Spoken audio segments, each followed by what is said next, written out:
Hozir Allohu a'lam, Alloh o'zi biladi, lekin 70% ustaman deganlar hammasi aldamchi.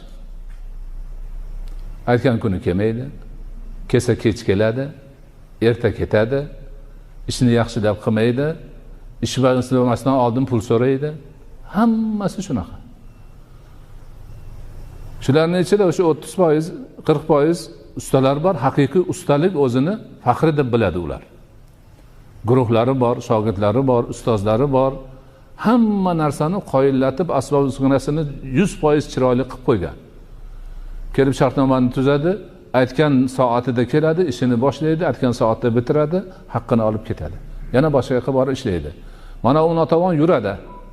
Takasaltang bo'lib, ish ham bitmaydi, uyni egasi xijolat, falon kuni bitirib beraman degan 2 barobar vaqt o'tib ketyapti, u ish bitmaydi, sifati chatoq. Undan keyin unga yana kim ish beradi?